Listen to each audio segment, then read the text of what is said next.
Good morning, everybody, and welcome to Living Astrology with Janet Hickox. Grab your cup of coffee or your tea, sit back, and let's chat about what is happening in the stars above. And I'm telling you this morning, I'm already pissed off. It's already one of those days. I can tell that Mercury is in the shadow as nothing seems to be working right. I can't get my files to open that I want to open for the show. I don't even know why it is that the broadcast is working because, see, here we go. Another warning. I can't open up a file that I just made this morning for the show. So I don't know.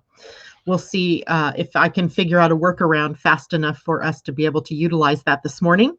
And we're sitting here in the shadow of Mars moving into Libra, which is already an irritation, right? There's an irritation when Mars is in the sign of Libra, because it's in Venus territory, right? It's not in its own territory. In astrology, we call this detriment. We say Mars is in his detriment in Libra because he's sitting in a sign that opposes his natal rulership, which is Aries, and Aries and Libra cross from one another. So we have already in the air some irritation, right? Some instability feeling going on. In fact, I woke up this morning and I had this like gut feeling, like sometimes, you think of like butterfly feelings when something good is going to happen, but I just had this feeling of dread when I woke up this morning. Don't know what that's all about. Perhaps it is the fact that Mars is getting ready to move into Libra, which puts it at the 29th degree or so of Virgo today. In fact, at the time I drew up the chart this morning, it was actually sitting at 29 degrees even of Virgo. So it'll be tomorrow when he moves out of Virgo and into the sign of Libra. So Virgo, or the 29th degree, anytime we have a planet sitting there, it tends to bring up karma, or it tends to bring up trigger points. And that, of course, is happening here already this morning. So today what we're going to do is talk about the moon having moved into Sagittarius over the weekend, actually late yesterday, and being in Sagittarius through the day today and through the day tomorrow. Then we'll take a look at what Mars in Libra is going to be bringing to us over the next few weeks. And that should do it, right? Our week isn't all of that crazy. I said the most impactful event will happen tomorrow. And after that, the rest of the week seems pretty quiet. We do have a couple of planetary interactions that we'll talk about, primarily with the sun in an opposition to Neptune and in a trine to Pluto. And then that's really it, right? We're moving down toward the end of the week where we get to the preparation for the full moon. Can't believe that. It seems like we just had the new moon. And in fact, today, we're going to see in the transits of the moon that the moon and the sun have come into a square, which means that we are 1 week past the new moon, and it gives us the time to kind of have a crisis of action. What are we going to do, right? How are we going to, if we have set an intention with the new moon, the crisis point brings us to an opportunity to redirect our actions. If we can stay out of fear, or if we can stay out of irritation, we can see that perhaps what's happening is the call to a new direction. So before I get deeper into that, let's take a look at the moon in Sagittarius. And first of all, good morning to Christine and Corey and Carol and Kathleen. J-Lo, good morning. Debbie Tibbetts-Tumiel, good morning to you. Ursula's birthday is today, so hopefully she pops in here sometime this morning. If you see her, wish her a very happy birthday. Ursula, from my heart to yours, I wish you a very happy birthday and many blessings in the year to come. All right, moon in Sagittarius. So Sagittarius is right now playing host to the South Node. And the South Node is a place where we hold karma, where we hold experiences from the past, where we have the cup, if you will, of our gifts and our talents. And that means that while the moon is in Sagittarius, she is going to pass over the nodes. Now let's see, the nodes are right now sitting at, oh, that's funny, the South Node today is at 4 degrees, 44 minutes of Sagittarius, and the moon is already beyond that. So we've had that already triggered for us. And that might mean maybe a memory of something that you hold from the past, something that you've forgotten, perhaps nostalgic sort of place that you wind up being called to do something that you used to do. So it's an interesting time, I think. When we're looking at Sag energy, we're looking at the energy of the quest for capital T truth, right? The bigger truths, the more organizing principles even of the universe. And Sagittarius is a sign that likes depth. It likes to go deep into whatever that truth is. So the bigger questions have a lot of space to contemplate and to dive deeper into what that energy holds for us. So we often think of Sagittarius as the sign that rules religion or philosophy, or the spiritual beliefs that we have. And then from that point, then we can get to what are the bigger organizing truths. If we take a look and survey all of the different belief systems on the planet, what are the commonalities between them? What are the differences between them? Which one is right? That's our human mind. We want to go to which one is correct. Where's the real truth? Which one of those major belief systems holds the truth? And of course, if you're a practitioner in that one belief system, you think that that system holds all the truths. Or I don't want to make that blanket statement because a lot of people are a little more open-minded than that. But Sagittarius tends to err on the side of the self-righteous belief that they hold the truth. So we have to be able to get in there when the moon moves through the sign and look at those beliefs, see if we can undo some of that, see if we can become more inclusive rather than exclusive. We're also dealing with our higher guidance when the moon moves through here. So we may hear more from our guides, or we may be more intuitive leaning.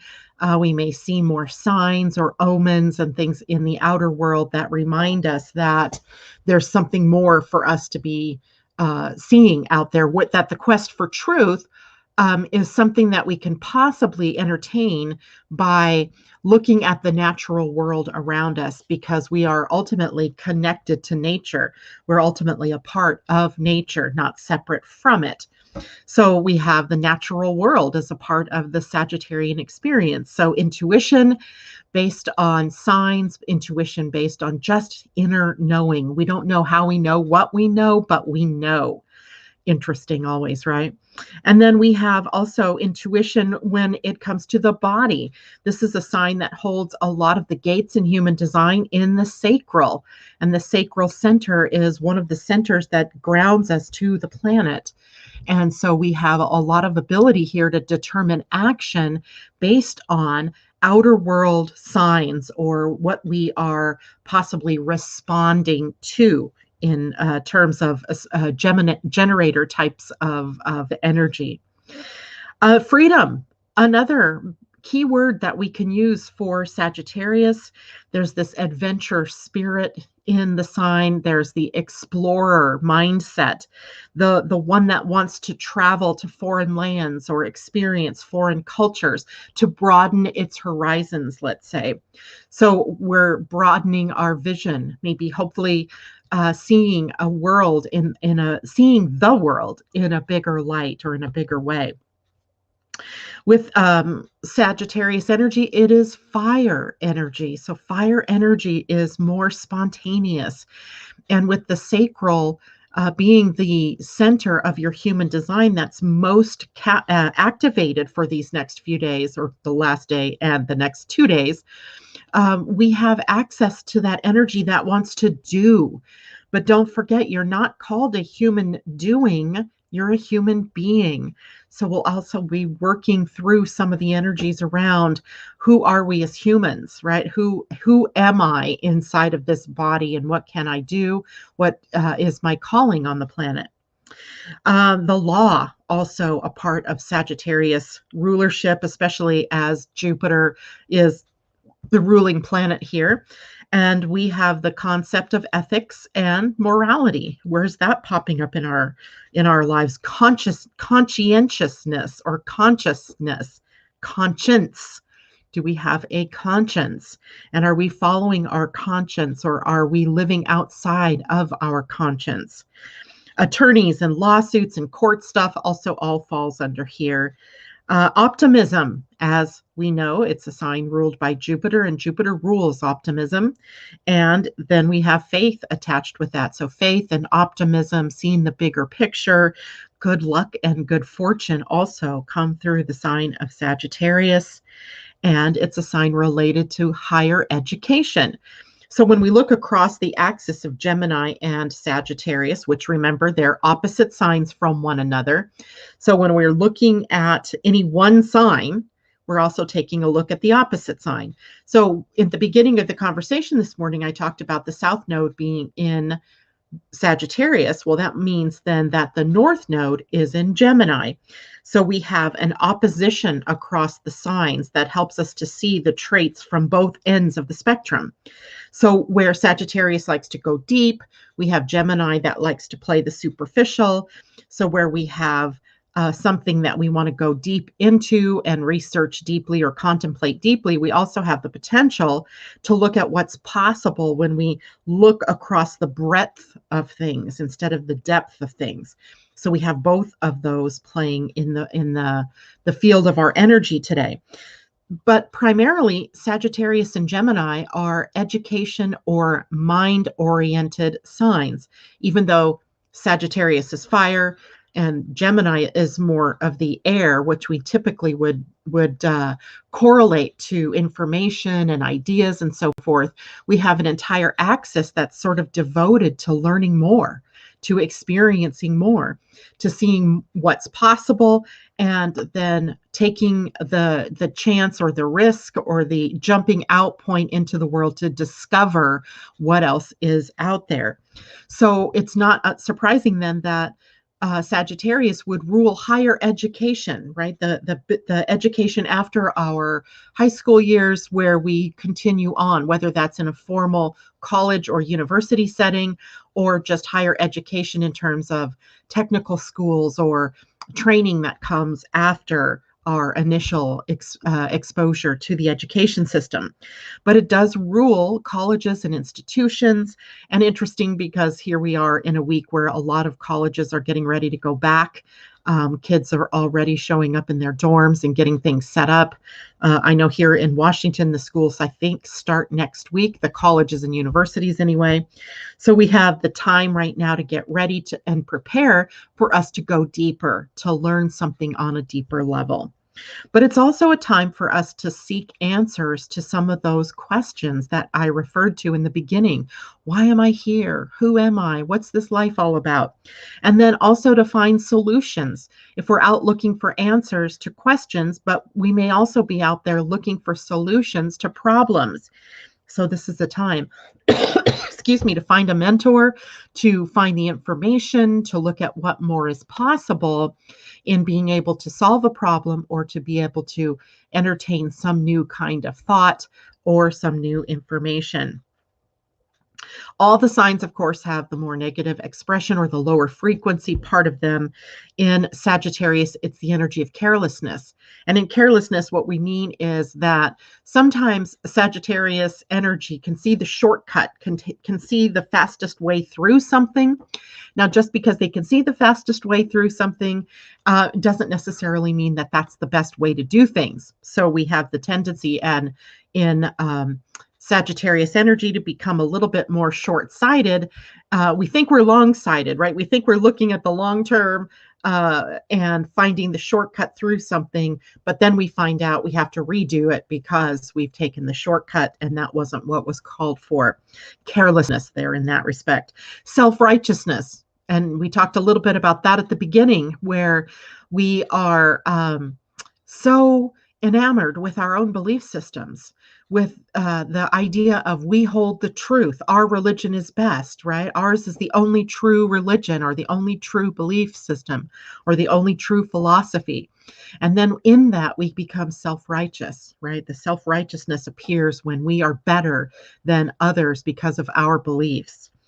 Assumptions, another problem child of Sagittarius energy, assuming right? And we know what that means, right? Assuming makes an ass out of you and me. And extravagances. Jupiter ruled, right? So we have the potential for overdoing everything, whether it's over imbibing, over buying, oversaying, overstaying our welcome, all of those extravagances pushed or propelled forward by Jupiter energy. And of course, the one thing that we all know to be true about Sagittarius energy is their propensity for bluntness, for tough talk in the moment, the truth in the moment, without peppering it or spicing it up or flouring it up for people to be able to digest it. It's blunt conversation. In the body, Sagittarius rules the hips and the thighs and the liver. So internally, the liver. And also for those of you who suffer from sciatica, there's a tendency here for a correlation, not a one-to-one relationship, but a correlation between those parts of the body, those conditions of the body, and the sign of Sagittarius. So questions. Let's see. How's everybody? Kathleen Mallory is out there. Hey, Andy, good morning. Sylvester, good morning. Amanda J, good morning to you. Andy Girl said it's 11:11. So about 5 minutes ago. I love it. Those numbers keep popping up everywhere. And I hope everybody's having a good day so far. We started out this morning with the energy being a little bit dicey. I'm afraid that's just the way it is, right? When we have Mercury in the shadow of retrograde, we have the potential for all of those kinds of upsets and those little problems that nag at us, right? The ones that tend to just irritate us to show up.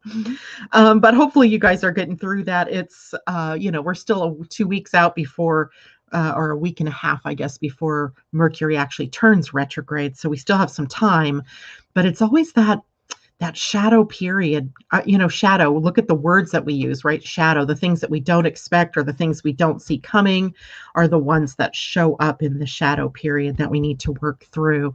So anyway, there we have that. Now let's take a look at a couple of the transits for the day that are happening with the moon.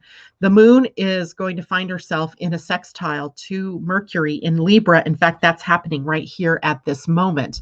A sextile is just a name for a 60-degree relationship between the two planets. So Mercury in Libra and Sagittarius being the home of the moon at the moment. And the relationship between the two of them is sort of equivalent to colleagues, right? Who work together, but maybe in different departments. They understand what each other's doing. Maybe they have a similar project they're working on. One person has one role, the other person another role. That's kind of the relationship here between Mercury, the planet of the mind, who's also in the shadow period of its next retrograde in Libra, affecting our relationships, affecting our ability to stay in harmony or to be in peace. And the moon in Sagittarius, which is fire energy, speaking its mind bluntly. So there can be, even though these two sort of get along, there can be the potential for the mind to skip ahead. And skipping ahead meaning maybe skipping steps and having to go back later and pick up the step you missed, or speeding ahead and saying something that comes without the filters of being kind and generous or compassionate. So certainly we want to watch out for that today, even though it's primarily a good energy. Today, the sun is in a square to the moon, and here is a part of the moon-sun cycle that we talk about as the crisis of action. So again, in the beginning, go back to the beginning where we had the new moon in Virgo just last week on the 8th, 7th, or 6th or 7th. We had this energy of a new beginning that approaches, right? We have the ability to start something new and to set intentions for things that we want to manifest, or for the intention for the next step in our evolution or involution, whichever one you were working with. And in that then is the beginning of a cycle that has, 4 distinct parts to it: the new moon, the first quarter moon, the full moon, and then the last quarter moon, and then back to the new.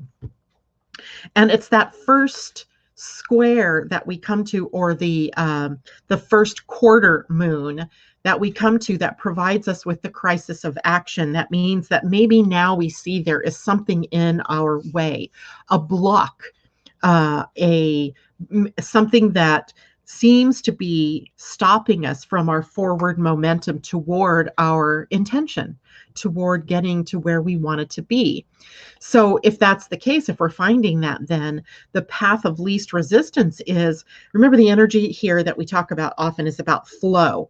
So if we're talking about flow and we think about water with flow, water moves around or over, creates a new channel, can be dammed up or stopped, and then released in a more workable way.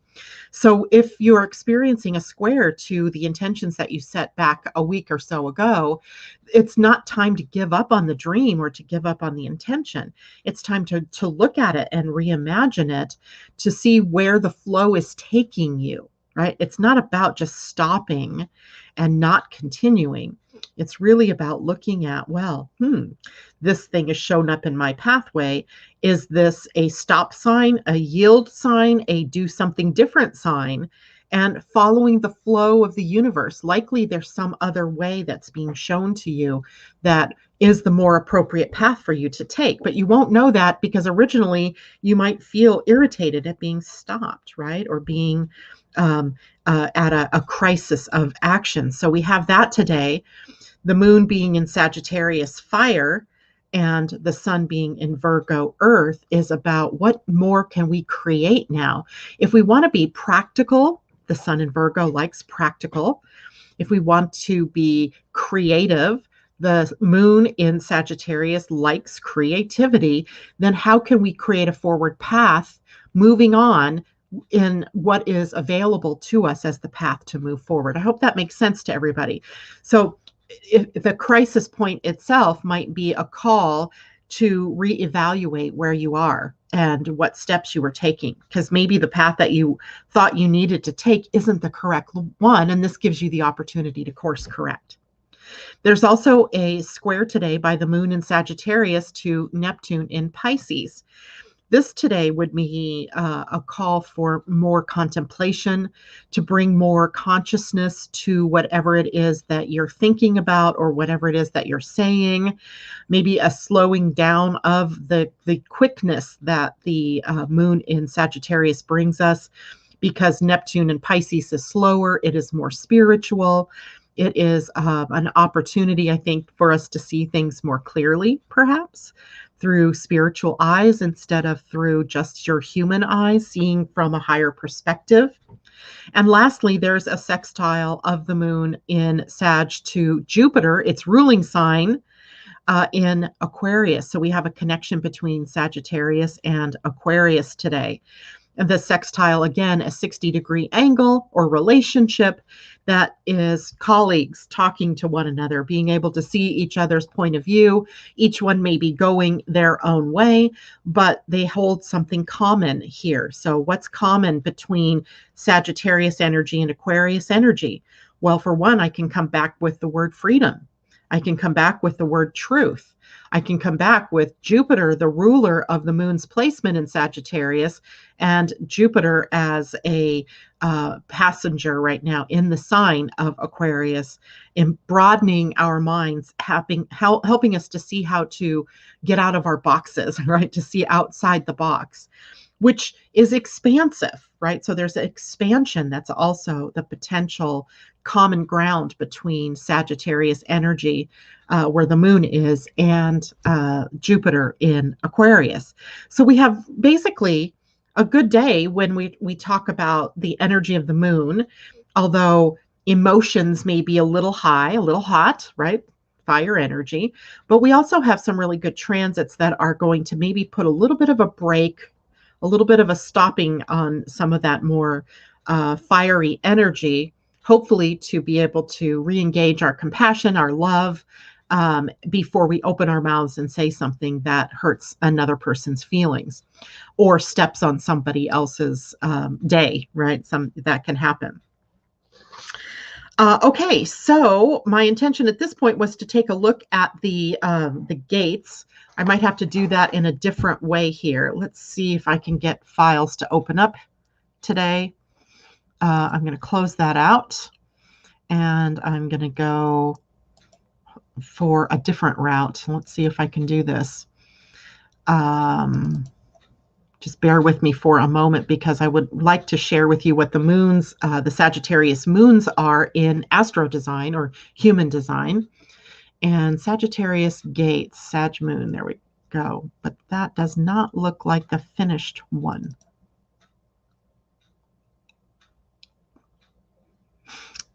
Oh, I see none of my files want to open.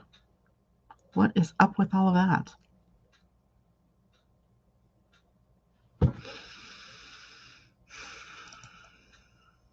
Patience. We'll work around it a different way.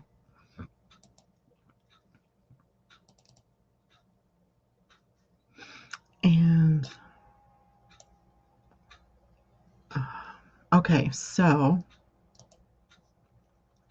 now I'm going to go back and share my screen with you all. It's going to look a little different because it's sitting in a program and not on my, as a file. So I apologize for that, but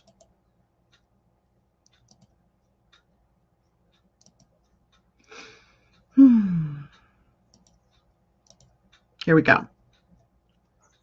Sagittarius gates. Hopefully that's what you're looking at. Somebody please text me or tell me that that's what you're seeing.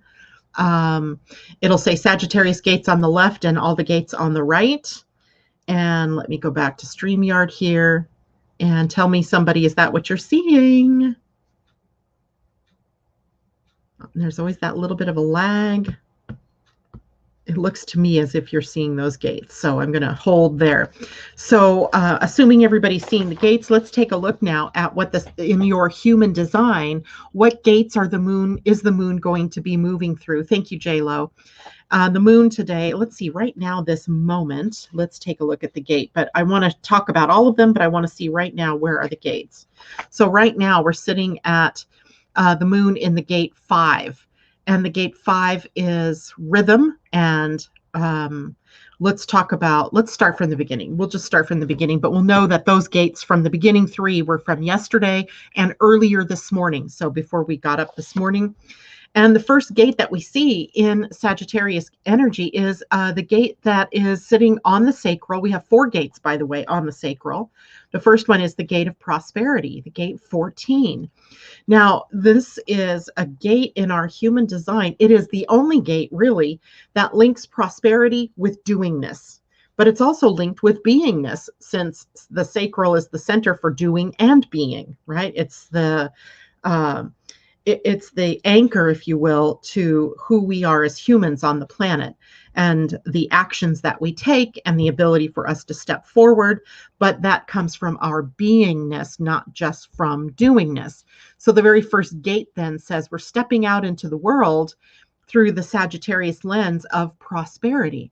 And what does prosperity mean? Well, prosperity is linked to abundance, which is the gate 55 over here on the emotional center.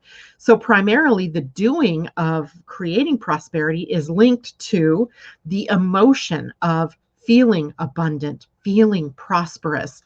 But over here is where we put it to work for us, right? So the gate 14 works for prosperity, but the working with the sacral is not meant to be about drudgery and doing things that you don't love. It's really meant about seeking mastery through the gifts and the talents that you naturally have. So it's just this little lens piece. It's this little picture of the whole of what it is that we're here to do as individuals, which should be focused on our passion, focused on what we love to do, and not necessarily focused on just working for money. But that's what the 14 really enjoys, is this idea of being prosperous based on doing the work they love. So that's our first gate. The next gate over is the 34. And this is an important gate because this gate right now is also where the South Node is in the human design. Remember, we were talking about the South Node this morning being in the sign of Sagittarius, well, we have a Sagittarius gate that the South Node has now moved into, the gate 34, which is called the gate of the now. It's a gate that takes us into the present moment. And because it's on the sacral center, it responds to what is showing up in the outer world in the moment, right? In the moment. So it takes action based on something outside of itself in the present moment. So the gate of the now orients us, tells us that only in this moment do we breathe. Only in this moment is there life, that the past is done, right? Where there's no life in the past. There's only memory and an awareness of what's gone on in the past. And then the future isn't set yet. So there's only a desire perhaps for what comes next, but it doesn't have life either. So we become very anchored in this very present moment. The next gate was the gate 9. The gate 9 also on the sacral center. And here is called the gate of focus. So the gate 9, it gives us a sort of ADD feeling at times where we have this attention that is seemingly, we can focus on something in the moment. And if we use that focus in the moment, it becomes sustainable because the nature of the sacral is creating sustainability. But unfortunately, there are so many distractions in the world, so many distractions for our time, for our attention, that we can become scattered. So the gate 9 took us through maybe a little bit of struggle to stay focused on something, or to not let the distractions of all of the different devices we have, all of the different things going on around us, take us away from what we were focusing on. Now today, the moon is now sitting at the last gate of its sacral passage, and this is the gate of rhythm and routine. The gate 5 takes us into the natural world. It takes us into the natural order of the universe, or the natural order of the world. So through rhythm and through healthy habits and through creating sort of a rhythm that we can count on, and it also calls us to be in rhythm, meaning sometimes we're out of rhythm with what is going on in life, right? We try to push ourselves in a direction against the flow. Or we're pushing when we should be just holding space and waiting, or we're waiting when we're meant to be taking the next step. So the gate 5 reminds us, puts us back into a consciousness of rhythm and flow. And then the next gate of the day is going to be the gate 26, which sits on the heart center, or the will center, or the ego center. We call it all of the above. And the gate 26 is a gate of integrity. And it is all types of integrity here. Physical integrity, meaning, is the structure sound, right? Is the body sound? It is about emotional integrity. Are we in response to things that are showing up, or are we reacting to our emotions? It is about integrity of our ethics and morality, if you will. Remember, Sagittarius energy takes us on that trip through that thought of what's ethical, what's transparency, what's morality, all of those questions coming up. And that mirrors the gate 26 as well. And then the next gate goes jumping up to the Ajna, the Center for Mental Awareness, not mental decision making, just awareness. And the 11 is about ideas, right? Inspired by ideas. Now, then we're not meant to take action or make decisions on what we take action about in the Ajna. So we have to wait for the sacral again, or for whatever your authority is. If you're a projector or somebody like that, you have to wait for the invitation to take action. But ideas, we become inspired by ideas during the later transit of the moon through Sag. And then the last gate it will hit is one of the gates of love, which is self-love. So the gate of self-love will be the last gate. And it just really kind of a very quick hit of that gate before we move into Capricorn energy. So the gate of self-love. Are we doing what's in our highest and best good for us, right? What would be the most loving thing that we could do for ourselves in this situation, kind of thing. All right, so I'm going to stop sharing my screen there. That gives you an idea of the gates in your human design. And again, it's always a good idea in the morning to have both your human design chart and your astrology chart with you so that you can look at it and be able to see how this applies to you, right? That's why I come on here to do this, so that you can learn about how to apply all of this information to your own life, to your own chart. Good morning, Jolie. It's good to see you out there. And JLo says, I have that gate UC with 9-4, the North Node, and 9-6 Neptune. So maybe having sometimes hard for you to see exactly what your destiny is, what the path forward is, and likely something that is in a transition. I can't remember how old you are, JLo, but at about age 40, we shift into the North Node in our human design. Up until that point, we tend to try to keep doing things like the South Node, right? The old us, the part of us that has had experiences and so forth. What we discover at around age 40 is that we have to be moving into the other direction. We have to go the other way in order to grow and evolve and to become more successful. So you're at that, you're 46, so you're just 6 years into this. Moving in this new direction of finding a focus and finding something that makes sense for you to focus your life on, but also knowing that that gate sometimes has, when it's sitting there with Neptune, has some blurriness to it, like not quite clear what it is that I'm supposed to do. So what I have to do then is go into the sacral energy and respond to what is showing up in my outer world that is a match to my ideas or my passions and so forth. So I hope that helps. Hope that helps you. Okay, so now let's talk about the next big thing going on. The main act, if you will, for the week is Mars's movement into the sign of Libra. So if you're a Libra, this is definitely going to affect you through the end of October.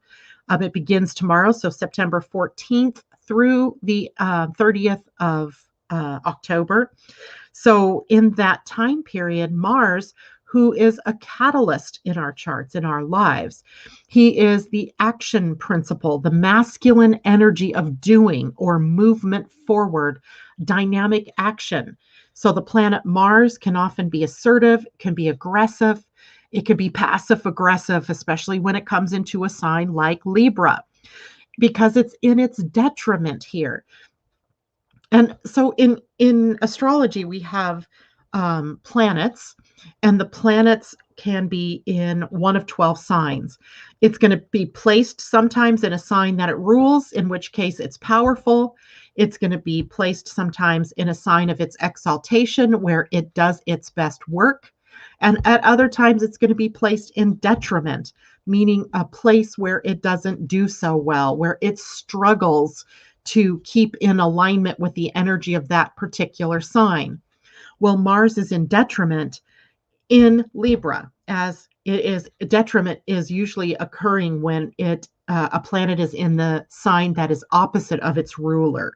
So Mars, as the ruling sign, or ruling planet, of Aries, finds itself in Libra in opposition to the sign it rules, and therefore it is not a happy camper, right? So he's not so happy here. In fact, he's distinctly uncomfortable as he's transiting through this sign.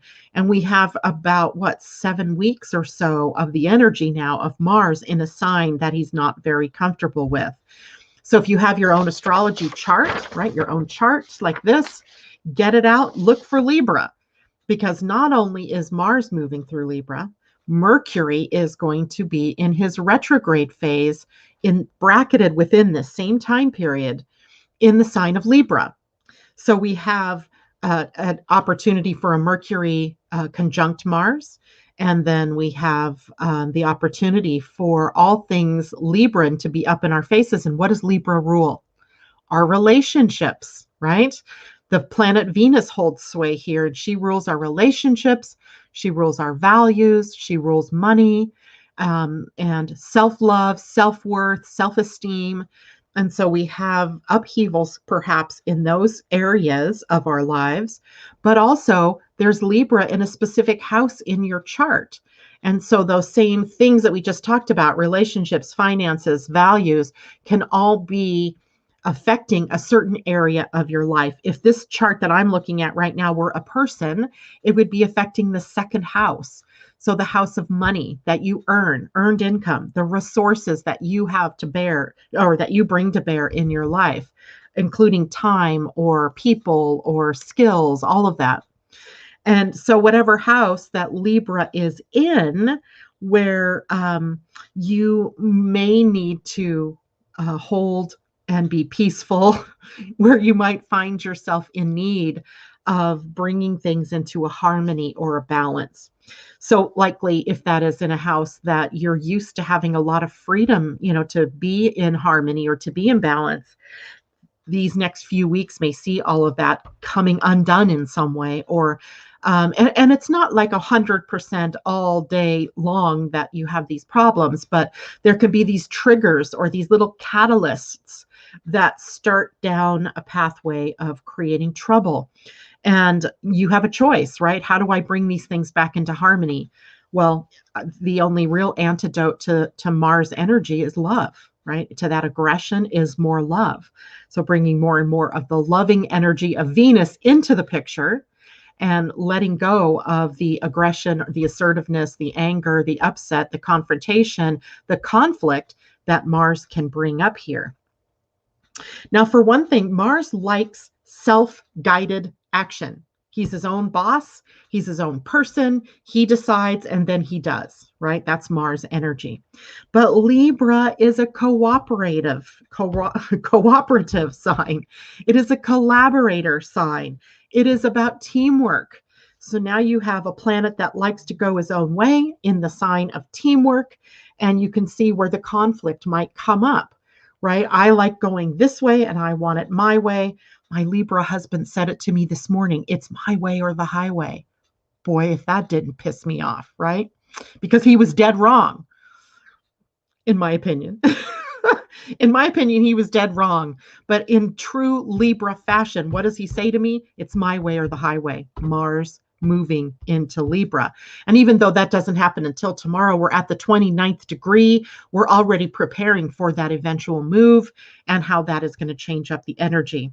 Mars is a maverick. Mars is a leader. Mars likes action. And in Libra, we have more of that teamwork energy, the place of that cooperation. And so we can get tempers flaring when those two come at each other from opposite directions. So we just have to bring awareness to this. We don't have to, devolve into, arguing with one another, undermining one another, being angry and upset with one another, or conflict. Mars loves conflict. We can understand that this is just an emotional, maybe overreaction. This is just two people wanting to go in different directions. It happens, right? It happens. But this is the first time in 2 years that Mars has been here. So it's not something that we get real familiar with and know how to work with, right? 2 years, think of all the things that have happened in 2 years. I'm sure we've totally forgotten how to make Mars in Libra energy work for us. So we get to relearn this process. And J-Lo says, OMG, Thursday, Mars will be right over my natal moon. Indeed. Mars and the moon, emotional, right? Emotions high, emotions hot, having trouble working together with people. Might be a good day to do a lot of self-work, maybe some self-contemplation, go off into nature by yourself somewhere.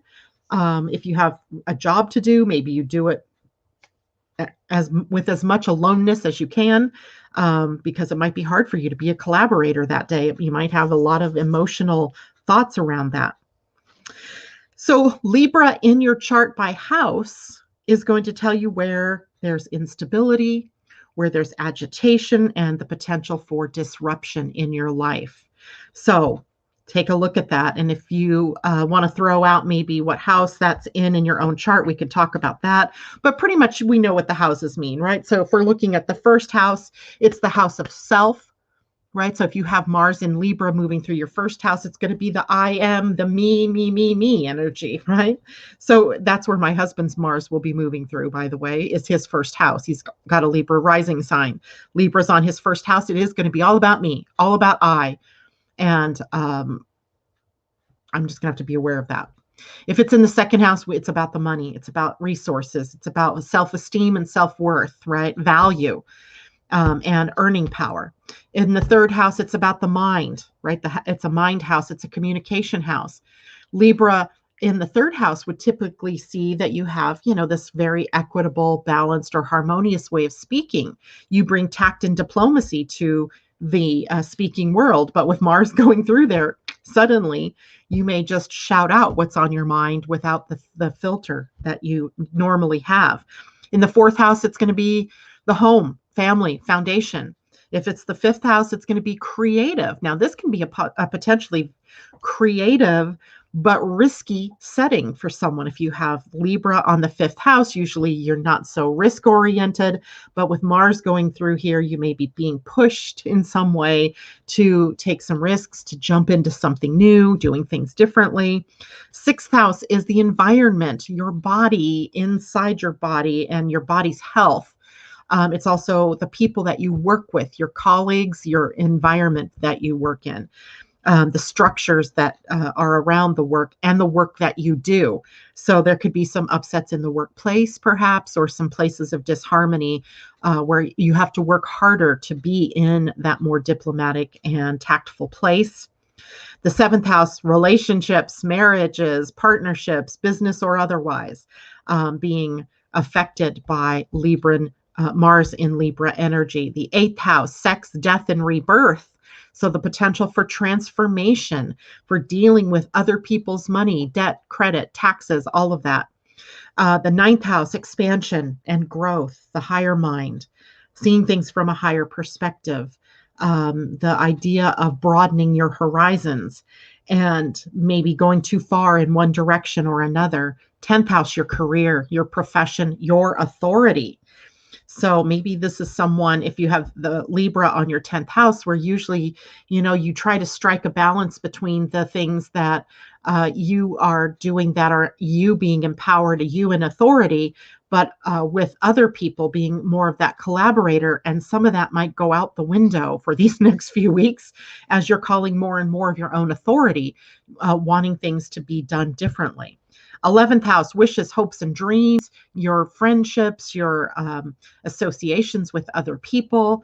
So there is potential here to also have upsets in your friends, or maybe a change in your dream or your vision for yourself.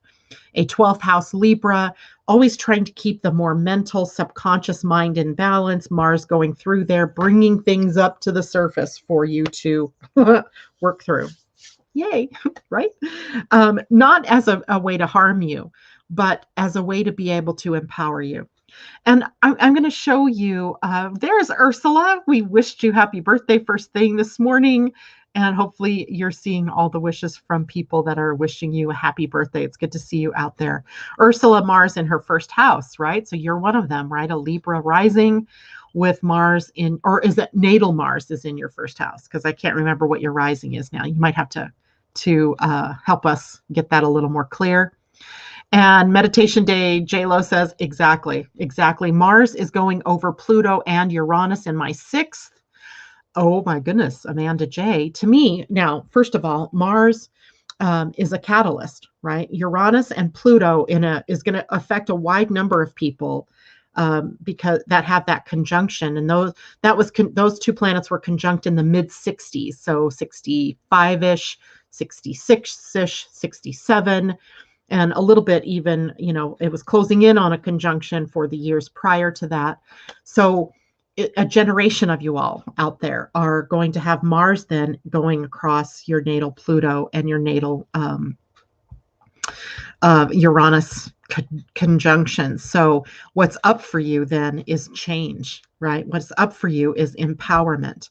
What's up for you is releasing yourself, liberating yourself from some old mode of being, working, etc. So depending on the house that's in for you, It's where there's the potential for empowerment and liberation, but Mars as a catalyst doesn't sometimes take into consideration the ease at which things are going to happen. So things can happen in a very fast way, in a very almost impulsive sort of way. So just watch for that, but don't hold yourself back either. I mean, this is a big potential, a potential you haven't had for 2 years, right? So there's something positive, I think, in that as well. Virgo rising. Okay, so you have Mars in Virgo then? If that's the case, well, we're going to look at, if we have time, we're going to try to look at your chart, your solar return chart. But we only have 10 minutes, so we probably won't. I'll have to send that to you. So Mars in Libra giving us a lot of opportunity to reevaluate through the things that are irritating to us, through the little burr under your saddle, through the trigger points that other people might bring to you, through your relationships, right? That certainly happened to me this morning, and I will expect that for those next several weeks, that's going to be the case with a Libra living in my house. Can't help it, right? Okay, now let's see. I'm going to have to go back and do what I did before since I can't seem to share the charts or the screen the way, I don't know, whatever's going on with that this morning. So I'm going to show you the Libra gates, because there's also, get rid of that. Let's make this a little bit bigger. There we go. And then I'm going to share my screen. Chrome tab. Okay, now you guys should be seeing the human design gates that Mars is going to be moving through over the next 7 to 8 weeks. And note where most of these gates are. Most of the gates that Libra passages have are in the spleen center. The spleen is the center for time, intuition, health, survival energy, basically. So we are up against the fear potentially that we're holding in our bodies. We're potentially up against the energy of survival versus thriving, right? Are we thriving and flourishing, or are we just barely surviving? So we have those energies that Mars will be triggering for us. Is if you have a relationship hanging on by a thread, this can, bring that up to the surface so you can, for healing, not just to break it up. Although I would say breakups are more potential during this period of time than not. But it doesn't have to be that way, because it's all about how it is that you're going to greet this energy. So the first gate that Mars will go through is the gate 46, which is sitting on the identity center. It is a gate of love. And it is a love of being in the physical body, the embodiment, being in the physical world. So being in your body and knowing what it means to be in the body and to take action based on what the body's pushing for or leading you to or responding to, as opposed to what the mind is leading you to or pushing you to do. So the embodiment piece. Then we jump to the spleen energy, and from here, all the rest of the fear field is triggered. So we have an extended period of time, if you think about it, because we have Mercury moving in retrograde here, and that whole retrograde cycle lasts until November 2nd, from the beginning to the end, right, when he moves into new territory. And we'll have Mars here now from tomorrow until October 30th. And then embodied within that period of time, very shortly here, the Sun moves into Libra on, what is it, the 22nd? Looks like it, the 22nd. So from the 22nd of September until the 22nd of October, we're going to have the Sun moving through the same area. So there's a lot of focus, guys, on what is going on in our spleen center. So if get your human design chart, look at it, look at the spleen, look at what gates you have defined already. Because that's going to just bring a little more emphasis to those gates as Mars moves through, the Sun moves through, Mercury moves through. But then also any gates on the spleen that you have open can be places where a fear is triggered.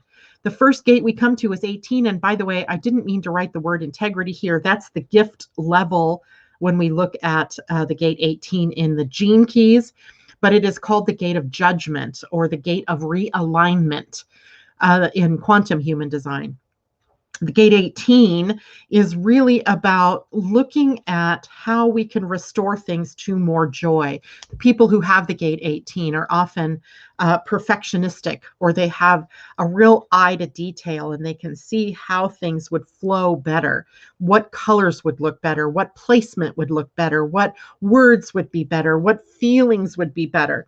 So they are very real constructive criticizers. But because it's so far away, this gate is so far away from the throat center, right? There's no connection directly from the Gate 18 to the throat. In other words, criticism isn't something that we're meant to share. Judgment isn't something that we're meant to share without the invitation to do so.